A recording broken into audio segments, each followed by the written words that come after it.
Hello, everyone. Oh, you're going to say hi. Yes. She's going to say hi. I told my audience last week that I might be having a little message. I'm going to hold the paper. No. I told my audience last week that I would definitely have a little message. I'll be right back. And possibly be wearing a tie. Hi, Dina.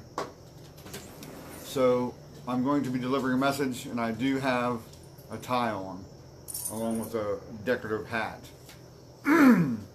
So I think it's mainly the Troy show tonight, but I'm not sure how much Brooke's going to talk.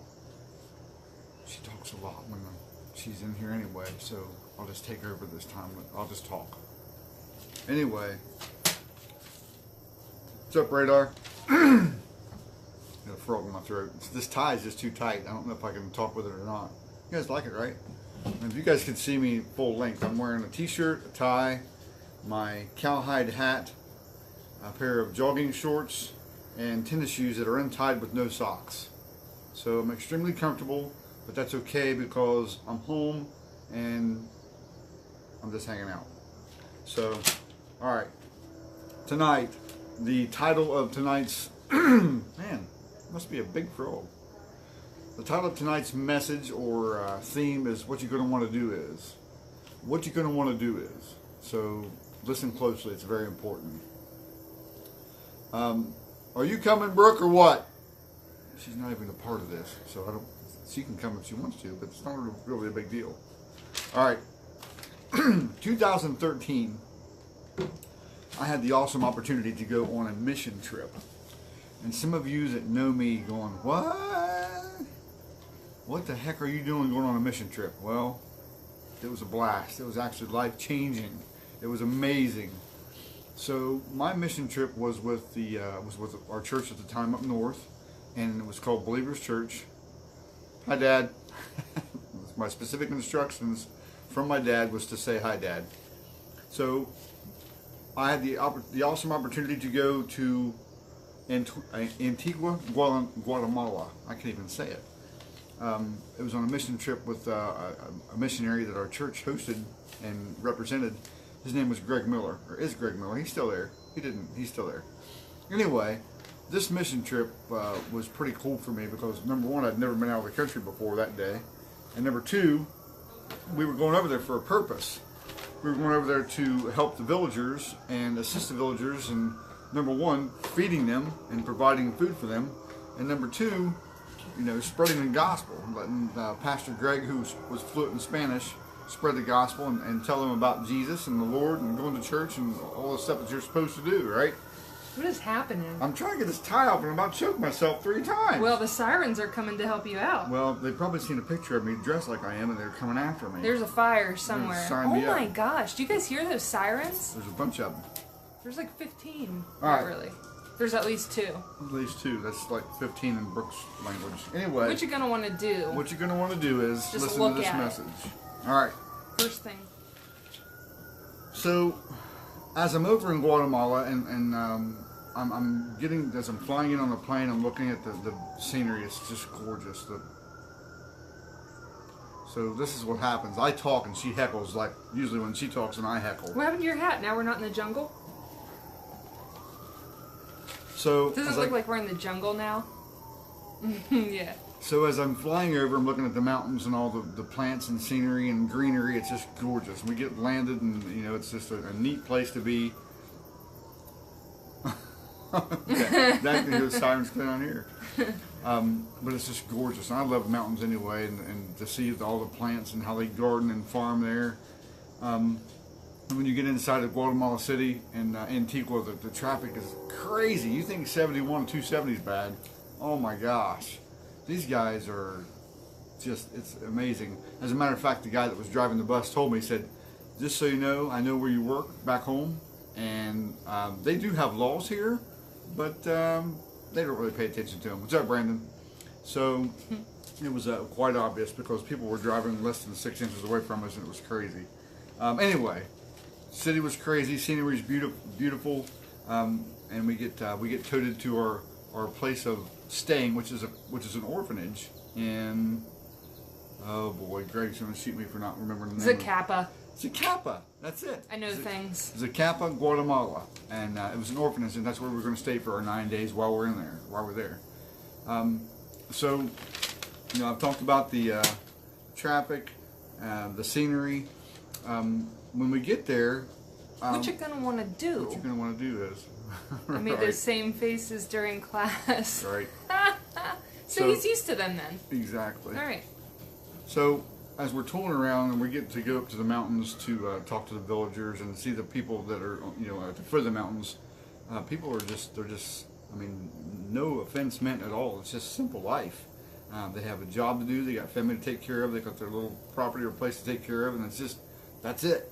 It's just simple. It's just that's it. That's how they live. Mm-hmm. But the kind of cool thing is when you see them, they're always with family. They always get their wife, or they always get their kids, or they always get their mothers and fathers and aunts and uncles, and there's always a big gathering. It's just always a tight-knit place. I'll tell you about my job there in a minute, but when we get up into the mountains, right, you're right, Dad, they don't. He said they don't care about laws here either. But when we get up into the mountains, I got to meet this pastor. It was like the fourth day. His name was Bolto. And when we met Pastor Bolto of this little village, he was approximately 12 to 13 feet up in a tree with a big machete trying to trim it. And he's 65 years old. Just a little tiny thing. Then he just all grins and welcomes us, and it's just simple life. And that's how they loved it there. It was awesome. So let me tell you real quick what I didn't see in Guatemala. You know, this is another thing I'm trying to talk to you about is trying to be thankful and not take things for granted. And the message is titled, "What You're Going to Want to Do Is." So I'm going to lead up to that. All right. Indiana Jones. Exactly. Already said. Are you Anyway, proud? what you didn't see was running water. Nobody, I mean, when we're up in the villages and up in the mountains, nobody had sinks, nobody had bathtubs, there was no drinking fountains, there's no hoses to water your grass and wash your cars, there's no running water. Think about that for a second, all right? Things too that we take for granted. There's no electric. Now, obviously, there's electric in the main parts of the villages, and it's just like one wire running to a house. It's nothing major because they may or may not have a light on. There's no 220s run for stoves or dryers. They hang dry all their clothing, but that's just one little bit of electric for lighting if necessary. There's no transportation outside of the cities. When we were going up into the mountains, and I'll talk about my job in a minute, we were in four-wheel drive vehicles to get from point A to point B. So there's not much transportation, if any. Clothes. Clothes really didn't have name tags. There was no fashion police there. Nobody carried purses. Shoes were optional. There was holes in jeans, if jeans were even worn. Torn and tattered blouses and shirts. But what they did have was clean. And what they did have was buttoned up, and it was nice and tucked in like they were presentable. All right, but it was just all worn out. They didn't have a lot of nice stuff there. Another thing I didn't see was phones, tablets, computers. Nobody was constantly looking down, texting, and trying to, walk and text and being distracted from their families. It just wasn't. It was non-existent. It wasn't there. I don't think cell phone towers were even an option in Guatemala. Anyway. Yeah, we did get a call a couple of times. I know I keep rattling the paper. I'm sorry. So my question, or your question probably is right now at this point, Troy, why in the world are you wearing that stoopy hat? Stoopy? Stoopy. It's like a derivative of stupid. What you're going to want to do is just relate the two. Anyway, why are you telling us all about this story that happened 5 years ago, and you went over there and talked about Jesus and told the villagers all this good stuff? Well, shut up a minute. Let me finish. We're sprinkling fairy dust. Let me finish. All right. Two things is the reason why I'm telling you this. Number one is to let you know what happened to me over there. It was life-changing. Number one, I realized how thankful I need to be about things here. Are you making fun of my pointing? She's making fun of me pointing. Anyway, how thankful I am to be about things here, and that God is in control. Let me tell you about my job, and I'll explain the first one. Greg Miller, who was a missionary there, said, Troy, I know what your background is, and I know... Turtle Man, that's right. I know what you do for a living, and I know you're a driving instructor. So I would like to give you the responsibility of driving one of the 2 cars that are going up in the mountains with these people aboard. And I went, cool, I'm game, let's do it. So I get there, and I think we have 12 people, or 12 or 13 people on the team altogether. And I'm responsible for taking half of those people in an older 4-wheel drive truck up mountains that are like this. I mean, it is unbelievable how steep these trails are. And when I say trails, not roads, I'm saying trails. No guardrails, steep cliffs. I mean, this rocks, some of it's been washed out. It's actually a little scary my first day. So as I'm going up the road, and I've got 3 people in the cab of my truck, and he doesn't like heights. Well, we should add that in. Let me explain that I'm scared of heights. Yes, I'll just be transparent and say I really don't care too much for being much higher than a stepladder. Anyway, when I get up on the first part of the hill, and we're starting to leave up the trails, and I've got these people in the back of my car or my truck, and I'm going, man, this is crazy. I'm looking down out the door, and literally, guys, if I would open my door and fell out, it's death. I'm done. I can't believe I'm driving this car this close to this edge, responsible for 6 people in my car. I'm going, what the world? I'm driving, and I'm concentrating on wheel placement, and I'm concentrating on having the gas in the right gear, and it's nerve-wracking, right? Finally, we get up to the top of the hill, the first village on the first day, and it's cool. Scenery's beautiful. People are nice. We're feeding them, fixing them dinner. Anyway, to make a long story even longer, 3rd day comes. Each day comes platoon pizza. Right. The 3rd day comes, and I get to a point where I'm going around a curve up the side of a mountain, and I'm looking around. Why did that just make me laugh so hard? Or like it was funny. I looked over the edge of the cliff, and I'm telling you guys, as transparent as I could be here. Yeah, it's definitely a team building exercise. As I'm looking out the car and out the window, I'm scared. I am scared to the point where I've got white knuckles, and I'm actually worried about the people with me because how scared and how worried I am about the truck falling off the hill. So this is where it gets kind of weird, and I probably shouldn't be sharing this publicly, but I'm going to because there's a reason for it. So I get to the top of the hill. I'm out of breath. I'm sweating. It's crazy. It's like I've just done a big exercise, and all I'm doing is driving a car or a truck up a hill. So I get to the top of the hill. Everybody's singing their worship songs and getting out of the truck, and they're hanging. Good job, Troy. Way to go, Troy. So Troy's sneaking off to let him gather his composure a little bit.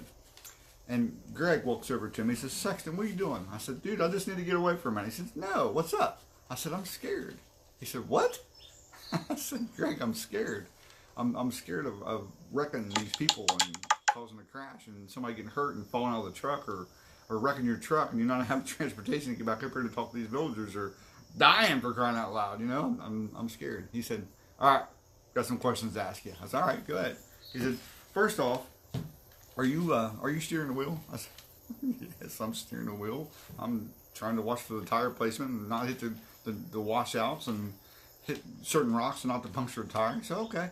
He said, are you pressing the gas pedal? I said, yeah, I'm pressing the gas pedal. You got to be careful not to spin the tires and ease onto it. And when you need to gas it up a hill, get more gas. And when you need to let off or a downhill, let off and ride the brake, I'm concentrating. He said, is this a standard shift truck? I said, Greg, you know it's a standard shift truck. He said, are you shifting gears?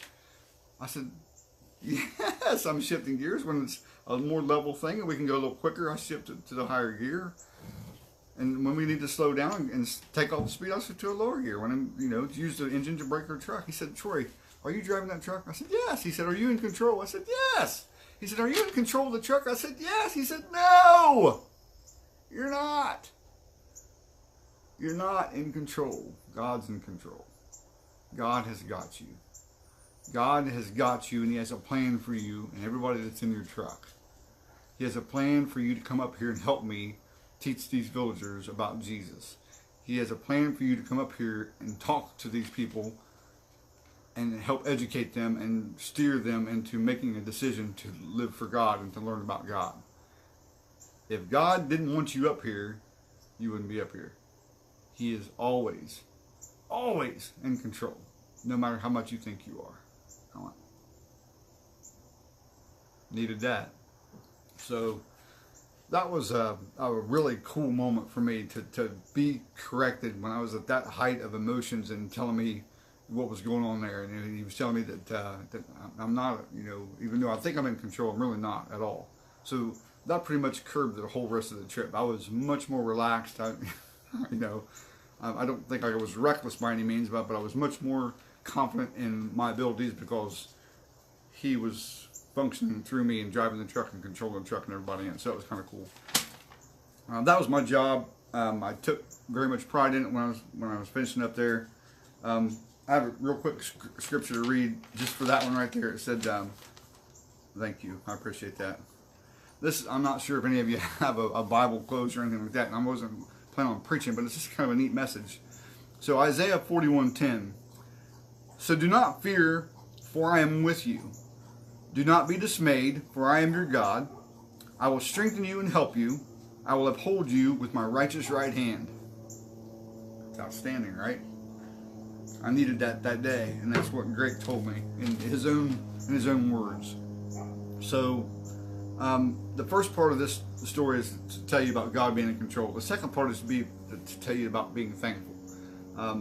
I've noticed of late that I've been complaining a little bit, and I've tried. Thanks, Karen. I've been complaining a little bit. I've been kind of griping and complaining about work with my wife, or I may be complaining about whatever else, my senseless stuff. I forgot about my Guatemala trip, how much I appreciated and was thankful for the things I had, my material things. What kind of material things? I'm thankful for those. But another thing that the trip taught me, and that I've learned through life lessons and other stuff, is the thing I'm most thankful for, and I don't say every day, and I should, is I'm thankful for Him sending His Son to die for me on the cross, you know, because that gives me an eternal life option later. Just saying, I'm thankful for Him sending His Son to die on the cross. I'm thankful for this one. I don't know where I would be without this one. This one was the brains of the operation. She takes care of me. She keeps me on stable ground, on level ground, and I'm thankful for my better half. All right, I'm thankful for my kids. I don't know how often you guys get to talk to me or know about me at a personal level, but I've got a lot of people watching and going to watch. I have a 27-year-old son. Lives in Florida. Good job, good career, good college education, wonderful wife. I have a 20-year-old daughter. I guess both of those guys will be ramping up a year here next month. Who's married, an excellent job, plans for college. Just very proud of my two older kids. My third kid is right here in the living room, wreaking havoc and eating all my food. And she is awesome. And you know, I'm very blessed to have. Thank you, Denise. You're right. I'm very blessed to have the children that I have, and I'm just blessed. That's all I can say. Not lucky, blessed. I'm thankful for my parents. You know, Dad, Karen, Mom, Chuck. You know, they were all very good to me and still are. God rest Mom's soul, but you know what I'm talking about. I'm thankful for my brother and sister and their family. I don't get to see them as much as I'd like to, but I'm thankful for them. You know, I'm blessed to have them. I don't tell them enough, and I don't have very many, but I do have some, honest, believe it or not. I'm thankful for this guy, you. Thankful for you and all my friends. I'm thankful for you guys. Thank you for your support that you showed. Thank you for when you hit like. Thank you for watching this video. Thank you for paying attention to me being silly. Thank you for letting me entertain you. Hopefully I can help you. Hopefully you can help me. Thank you for being who you are as far as friends. My crew at work. When I say that, holy moly, I've been at 8 different assignments. For my daughter, Daniel 2:20 through 23. One of my favorites is that I used to remind myself that He's always in control. Thank you, Denise. Thanks, babe. Not Denise, babe, but Hannah, babe.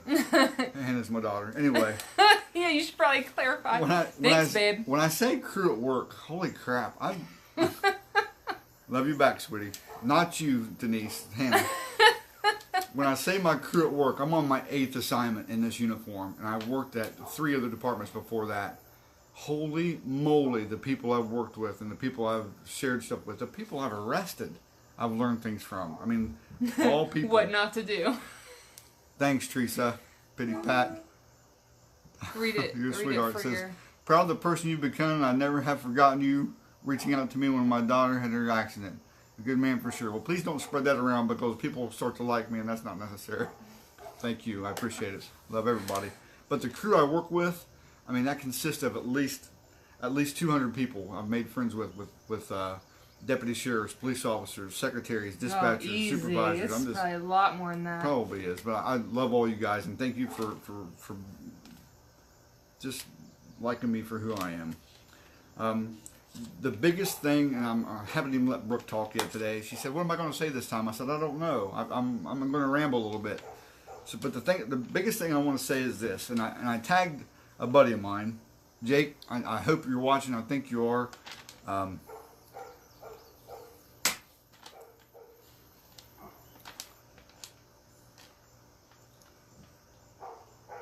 Don't take things for granted that you have today.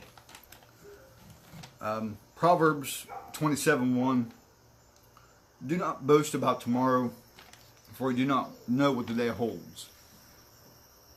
Live life today. Be appreciative of what you have. Be appreciative of your family.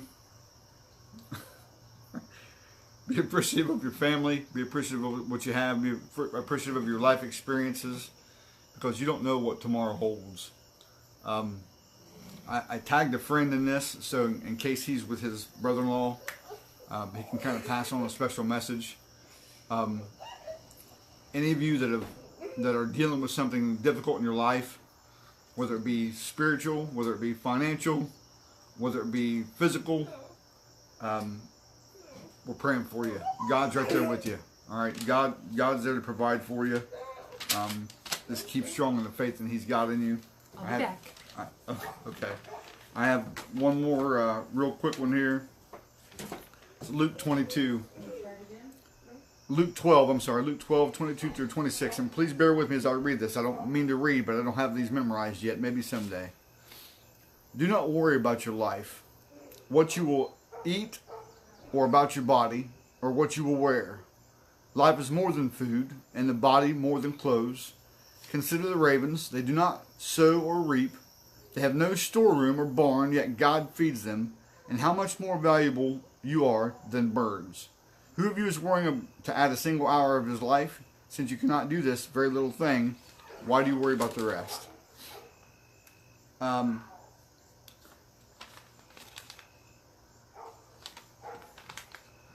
Just don't take for granted what you got going for you. Recognize how blessed you are. Be thankful for it. Remember, God's in control. She's busy with Lonnie. I'm not going to be here a whole lot longer. Please, if you don't get to see all this, rewind it and watch it. I hope there's a little bit of a message for somebody in here. I don't mean to be so serious on these and on this one, but because we're trying to entertain. But I tell you what I'll do, just for you guys, to show you what happens. This is what I was dressed like before everybody got on here. I did have my tie on, like I promised. Have my tie on. I got my Guatemala hat. It's made out of real cowhide, and I'm wearing my t-shirt and shorts, and this is what I was dressed like initially. So just so you know, I've kept my promise. You probably want to sit down here, don't you? If you want me to. All right, come on, sit down. That's right, Denise, you're right.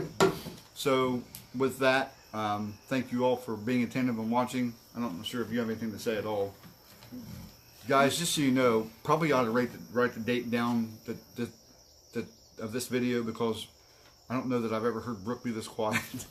Did you just flinch? I don't know that I've ever heard her be this quiet for this amount of time. Guys, be safe. You tell them about the channel. Oh, yes. Very good.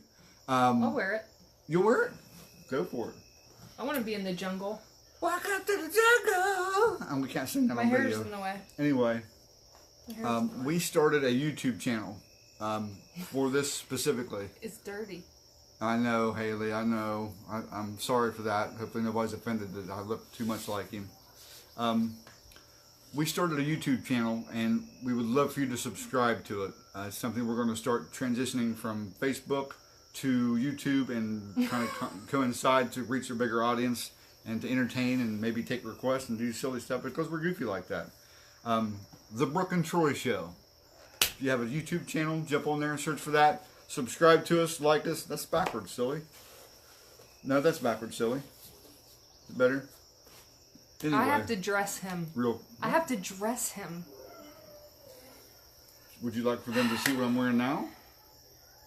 Because we can do that. And you're going to be taking credit for dressing me. No, they're going to see why I have to dress you. All right. Yeah, so you told me about the YouTube channel. Guys, we just had, well, first of all, thank you for all the feedback we get. Most of it's behind the scenes. And for a while, it was like off and on where we're like, should we even keep doing these videos? And then every time we asked ourselves that, we got incredible feedback from someone. And so we are still pumping them out. And then, you know, people want to be able to, there's this one video I want to look up again. We kept hearing this stuff, and YouTube came into conversation because then all our videos are in one place. So we decided to go ahead and do that. So we would love it if you would subscribe to it. It would be helpful to us. And also, we're going to have additional content over there. We're working that out, which was something we talked about for quite a while. But to be honest, I was like, that's another like social media platform I have to maintain, and that's pretty time consuming. But we ultimately decided to go ahead and do that. So it should be a lot of fun. We'll make sure our videos are short and fun over on YouTube. I think that's it. But I did post it on my page. You can scroll down my page. You done? Steph has to dress me off duty too. And then there's Marty. See? I'm Marty. Am I done? You talked for a half hour. I talked for 2 minutes. Are you done? Oh my gosh. Alright guys, we're out. Be safe. God bless.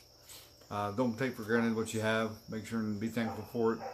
You're not promised tomorrow. Andy, we're praying for you and your family, brother. So I missed you talking about that. Was just brief. We don't need to be real specific. He knows who we're talking to and who we're talking about. That's cool. Cool.